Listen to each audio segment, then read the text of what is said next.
কথা ভাগবত সাপি নিত্যং ভবতি যদ্গৃহে তদ্গৃহং তীর্থরূপং হি বসতং পাপনাশনম।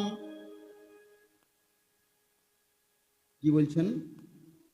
যে গৃহীর গৃহে নিত্য শিবৎ মদ ভাগবতামৃত।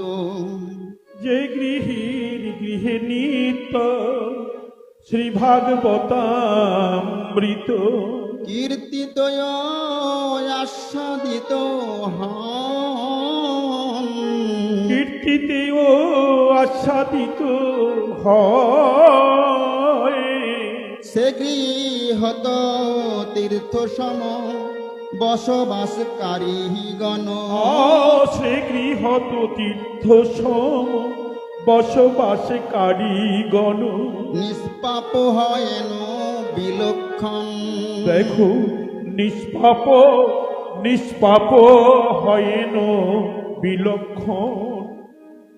অর্থাৎ কি বলা হলো? যে গৃহীর গৃহে নিত্য শ্রী ভাগবত কথামৃত কীর্তিত ও আস্বাদিত হন, সে গৃহত তীর্থ সম বসবাসকারী গণ নিষ্পাপ হয়ন বিলক্ষণ।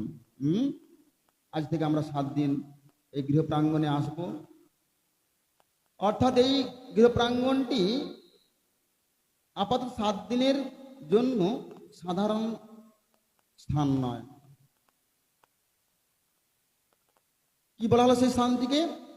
এই মাহাত্ম্যের মধ্যে আমরা জানতে পারলাম, নিত্য যেখানে ভাগবতী কথা হয় যে গৃহে, সেখানে সেই গৃহটিকে বলা হচ্ছে তীর্থ সম।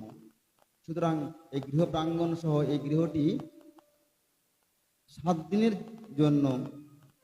আর নিত্য যদি হয়, মানে অনুষ্ঠান না হোক, যে গৃহের মধ্যে নিত্য ওই পরিবারের জন যদি নিত্য গীতা পাঠ করে, নিত্য ভাগবত পাঠ করে, আলোচনা করে, সে গৃহ সবসময়ের জন্য সাধারণ গৃহ নয়, সে গৃহটি তীর্থস্বরূপ। এগুলো আমাদের মধ্যে অবিশ্বাস জাগবে। আমি কিন্তু আগেই বলেছি, শাস্ত্র বাক্য কখনো মিথ্যে হয় না, চিরন্তন সত্য কথা।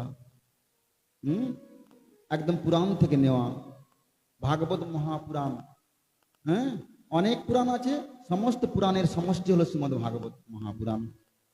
এই পদ্ম পুরাণের শ্লোক থেকে আমরা জানলাম যে সে গৃহত তীর্থ সম বসবাসকারী গণ নিষ্পাপ হয়ন বিলক্ষণ।